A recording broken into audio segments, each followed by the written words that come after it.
when you have an external threat, people tend to unite. And that, in a way, is a messianic era. If you think about the arrival of the Messiah, maybe that will come from another star, in the sense that it will bring peace to Earth among all humans. So, Avi, I get a little bit pissed off when you throw the entire scientific culture under the bus, because some of us have been thinking about and building instruments to find anomalies for a very long time. And I think that when we say that if we ever are going to announce such a detection, that we require extraordinary evidence, we're doing that as a way of differentiating ourselves from the pseudoscience that is so much a part of popular culture, with UFOs and all kinds of claims of things that people have detected. So okay. I wouldn't be so hard on the whole culture, Avi. Well, let me explain.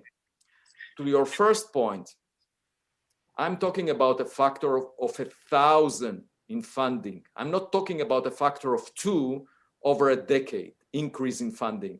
I'm saying there is a discrepancy by a factor of 1,000 in what needs to be the case relative to what is the case of the community that you are talking about. A factor of 1,000 is a big factor in funding.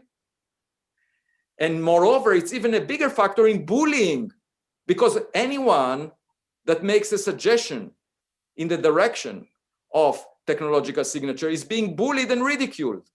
Wait a second, let me finish. Now, my second point, which is very important, is in the Dark Ages, people used to say that the human body should not be dissected. There shouldn't be operations because it has magical powers, because there is a soul. Now think about it. If scientists were to say, we don't want to discuss the human body until there are extraordinary evidence for something, we don't want to discuss it because of all this nonsense being said about the human body, where would modern medicine be? I say science has an obligation to focus on problems that are of interest to the public and use the scientific method to resolve them. And rather than say, we need extraordinary evidence and then step on the grass and not allow it to grow, which is currently the case. We need extraordinary evidence, but anyone that mentions this possibility is ridiculed by some blogger that doesn't even write a single paper in a decade. That makes no sense whatsoever. This blogger should first practice science. Well, some of us do. No, let me finish.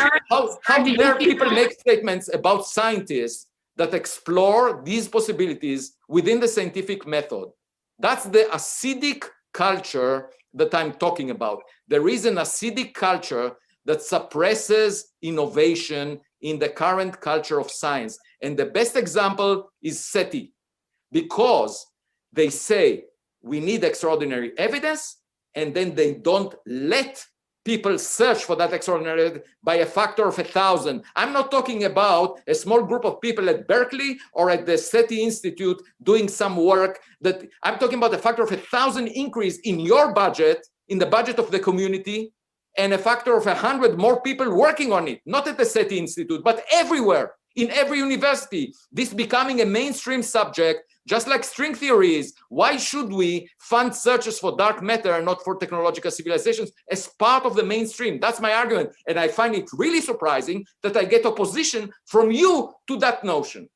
I really don't like the generalization of the whole culture being bad mouth.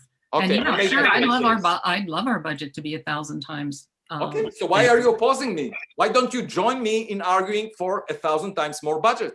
But Avi, I've been doing that for 40 years. All right, we've been arguing. Well, you are arguing with me about the credit of who gets credit for arguing that, rather than saying I endorse your view. Why don't you say I endorse your view instead of saying, oh, I've been doing it, why are you doing it now? Why do you say that? Why don't you join forces with me and go for it, rather than say, actually, I said it 40 years ago, you're saying it now, I want credit for that, you don't get credit. Who like we are trying to promote a common cause, and you're arguing with me about credit. I just don't understand it. I think the culture as a whole shouldn't be badmouthed. That's what I'm saying. I think that you're being too sweeping in your condemnation. Okay, factor of 1,000 is too sweeping. Okay, fine. Okay,